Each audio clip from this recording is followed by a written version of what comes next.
আসসালামু আলাইকুম। আজকে চায়নাতে প্রথম রোজা চলছে, প্রথম রমজান। আর এখন মোটামুটি ইফতারের সময় ঘনিয়ে আসছে, যেহেতু এটা এখন ছুটির সময় চলতেছে, বন্ধু বান্ধব সবাই দেশে চলে গেছে। তো একা একা বাসায় ইফতার করতে ভালো লাগতেছে না, আমি চলে যাব মসজিদে ইফতার করতে এবং আপনাদেরকে দেখাবো চায়নার মসজিদের ইফতারের সিস্টেমটা কেমন হয়। যেহেতু ছুটি চলতেছে তাই বরাবরই ক্যাম্পাস একদমই ফাঁকা।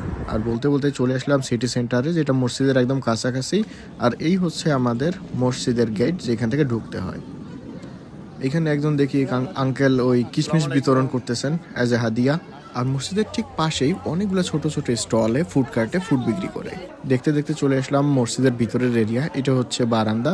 এখানে মূলত শুক্রবারে নামাজ পড়া হয় এবং নর্মালি এই ধরনের প্রোগ্রামগুলো করা হয়। ভাই ব্রাদার সবাই বসে পড়লাম। প্রথমে আমাদেরকে চা পেশ করা হলো, তারপরে আসলো স্যুপের পালা। যেহেতু রোজায় একটু ডিহাইড্রেট হয়ে যায় বডিটা, তাই ওরা রেগুলার স্যুপের ব্যবস্থা করে। এই বাটিতে দেখতে পাচ্ছেন, এগুলাতে সবাই স্যুপ নিয়ে যাচ্ছে।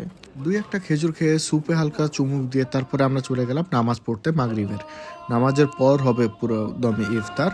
যেহেতু এখানে অনেক বড় একটা জামাত হয়, প্রায় 2-3 হাজার মানুষ এই মসজিদে নামাজ পড়তে পারে।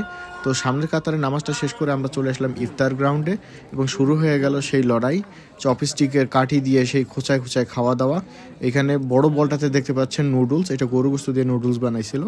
সন্ধ্যার সময় চায়নার রাস্তাগুলো অস্বাভাবিক লেভেলে সুন্দর লাগে, ঘুরতে ফিরতে খুব ভালো লাগে। কিন্তু যেহেতু তারাবি পড়তে হবে, তাই দেরি না করে সোজা বাসার দিকে দিলাম টান।